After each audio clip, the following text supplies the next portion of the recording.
where are we headed? Okay, so right now we're going to go down to the outer loop of New Circle.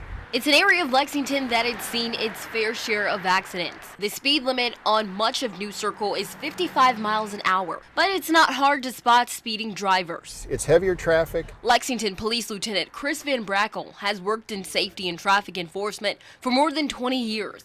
That's why he's showing us just how dangerous that is. So we're going to go down and set up, turn on the lights just as if we're an emergency vehicle on a traffic stop or with a broken down car, and see how many people move over. Kentucky law says drivers have to yield the right-of-way to emergency vehicles and tow trucks by moving a lane over or slowing down if that's not possible. How often would you say people are doing that? It's rare. We're in a spot now where there's plenty of room for traffic to be able to maneuver around us. What we're going to see is people tend to do what the person in front of them does. As Lieutenant Van Brackle approaches the passenger side on the busy highway, there were cars and trucks that moved over, but there were also plenty who didn't. But even though he had the ability to move over, he barely slowed down at the last second. See, here's that pickup truck. He had a free lane to move over and didn't. He actually came a little bit over toward us, and he's at 51 miles an hour the whole time through, having never slowed down for us at all. A 2021 AAA survey of first responders and tow drivers found that more than 90% said they have had at least one near-miss incident or felt their life threatened, with more than 30% saying it happened routinely because drivers aren't slowing down or moving over. Since August of 2020, Lexington Fire and EMS have had 18 accidents because of it. AAA estimates an average of 24 emergency responders, including tow operators, are killed every year while working roadside. Not everybody's paying as much attention as they should. Just this year in July, a tow truck driver in Maryland was hit and killed by a driver who wasn't paying attention. Another tow truck driver was killed last year. And probably the most frustrating part of it is preventable. It's something that we could have avoided. Avoidable because laws are in place in all 50 states. People just aren't following them. Since 2017, Lexington Police has cited 94 people, 13 just this year. It's tricky because we don't normally. It's one officer at a time, and when that officer is with the broken down car, the collision, or on a traffic stop, they can't stop what they're doing to go enforce the law for someone who didn't move over. Hoping to prevent another incident like this one in 2014, but also understanding this is a bigger problem than one ticket can fix. That one person gets stopped and gets a ticket and says, oh, that's the law. Maybe they'll tell a friend, maybe they'll tell a family member, but how many more people are going to see the story and learn? Christiana Ford, Evening Edition. Driving around Lexington, you have no doubt seen the bright red and white bridges or driven past the locomotives sitting outside Rupp Arena and wondered, who is this R.J. Corman? And why is his name in so many prominent places? His name was Rick Corman, and nearly 50 years ago, he started one of the nation's premier railroad and rail service companies right here in Nicholasville. He was born and raised here in Jessamine County in Nicholasville, and that's really why we're here. It started with a guy with a backhoe and a dump truck, and really that can-do spirit that we like to think that we continue to drive forward on. That's Ed Quinn, president and CEO of the R.J. Corman Company, talking about the company's founder, Rick Corman. There's a picture of Rick on a backhoe climbing onto a flat car and onto the top of a gondola car and perching precariously up there and unloading rail ties. And back in the mid-'70s, that was innovation in the rail space. That innovation has led to a company of 1,300 people in 23 states, and nearly 400 of those folks are based right here in Nicholasville. But they all have one thing in common: Mr. Corman's innovative say yes spirit.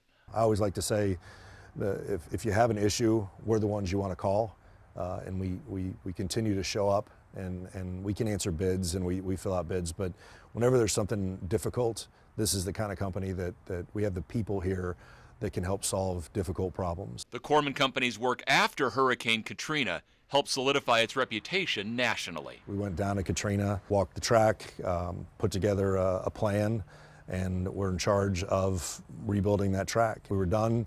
CSX was up and running before some of the roads opened up. But even with all of that national acclaim, Nicholasville is still home.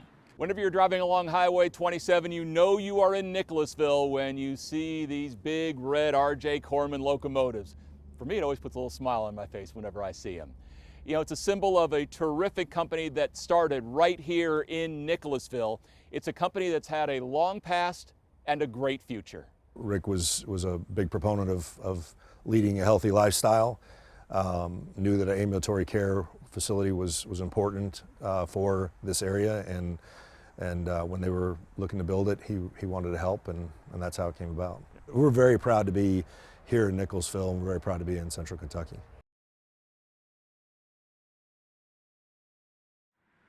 The personal crime section is the division of police that handles the violent crime investigations like homicides, murders, and robberies.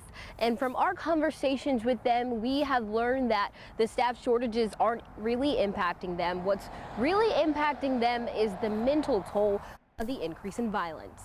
In 14 days, 11 people shot, 3 people dead, coming off of one of the most violent weekends in Lexington on record. Chief Lawrence revealed the city is short 86 sworn officers. If we're short officers, we give them extra tasks. And lately, officers have been using a lot of overtime, with 35 homicides so far this year and at least 92 shootings. Because this is affecting real people's lives every day, we wanted to know what kind of impact this kind of shortage might be having on solving these murders, the ones last year and the ones before that. So we went to the only people who could put context behind the numbers. The good news is we have a lot of detectives. Lieutenant Brian Peterson with Personal Crimes says their section has 21 detectives and it's consistently fully staffed. So for that reason, they don't feel not having more detectives is impacting arrest rates. When a homicide happens, one detective takes the lead, but he also has a team of officers behind him, the forensic services, unit crime analysts, and help from other bureaus. It seems like a lot for 21 detectives. It is. Like I said before, a lot of these men and women, they've been doing it for years. We told Lieutenant Peterson about what we were hearing about the toll the workload has had on officers working in personal crimes. And he admitted the mental part is really what they're battling right now. Yeah, our police officers, they're in a whole lot of stress right now. But the good thing is our department and the city have taken active steps towards focusing on our well-being, providing us counseling. While LPD wasn't able to share caseloads per detective because they say it varies, studies have shown that caseloads play a big role in solving homicides. A 2008 FBI study concluded that departments whose detectives had fewer than 5 cases a year had higher arrest rates. Right now it's manageable. We're doing a good job about that, about keeping track of how they're doing. Looking at Lexington's arrest rates over time, Thomas Hargroves, founder of the Murder Accountability Project, a nonprofit that tracks unsolved murders within police agencies across the country, says Lexington is doing comparatively well with their clearance rate. Lexington is significantly more likely to solve homicides than most cities your size. In places where most murders go unsolved, we ask the question, okay, well, how many detectives do you have? And the answer is usually nowhere near enough. Lexington's murder clearance rate did drop more than 30% from 2020 to 2021, but Hargroves says so did the rest of police departments across the country, as violence rose and officers resigned in droves. Beyond the stats, there is a message that in the midst of one of the busiest weeks he's had, Lieutenant Peterson took the time away to make sure people hear. It's tough out there. I think everybody knows it, they see it, especially the last few years. There's a lot being asked of us right now, and we're trying our best to do what we can with what we have. Even with 10 more detectives, he says what would help more than anything. Cooperation from the community and just getting people to come forward with information. Christiana Ford, Evening Edition. The Terrys spend most of their days here. Miss you, man. George talking to one of his favorite grandsons. Keep that smile going, man. For Dominique, a mother's pain can't always be articulated. On July 27th, her 7-year-old, Jayceon Terry, died while in the care of a Louisville foster care facility. Yeah, they said that my child would be safer in foster care than with me, but see the outcome and what happened. Living in Lexington, Dominique was working to regain custody and bring Jayceon home.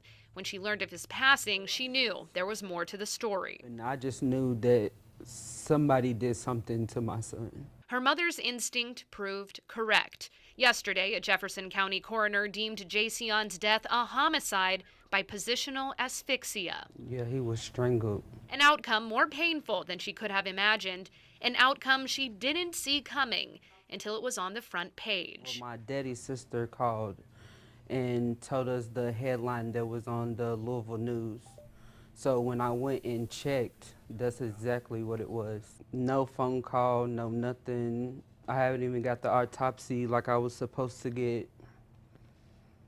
Haven't got nothing. Brooklawn Foster Care Facility released this statement to LEX 18. They said they've redoubled their safety efforts since Jayceon's death, and they've dismissed 2 staff members involved in the incident. For Dominique and her father, a press release apology doesn't cut it. Saying sorry now is a little late.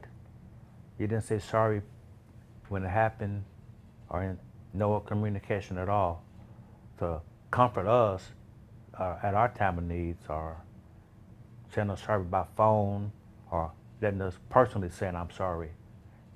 Doing it on the paper, releasing the newspaper doesn't mean nothing to me. For weeks, they've come to this gravesite to mourn, all the while asking why. But even as the details surrounding Jayceon's death have come to light, the closure they so desperately need will only be found through justice. He's 7 years old. He couldn't have been too strong for 2 adults to handle, instead of putting the arm around his neck and choking him out. There's training that could be done. They should be trained better. And the 2 that was involved, I think they should be arrested, charged with murder.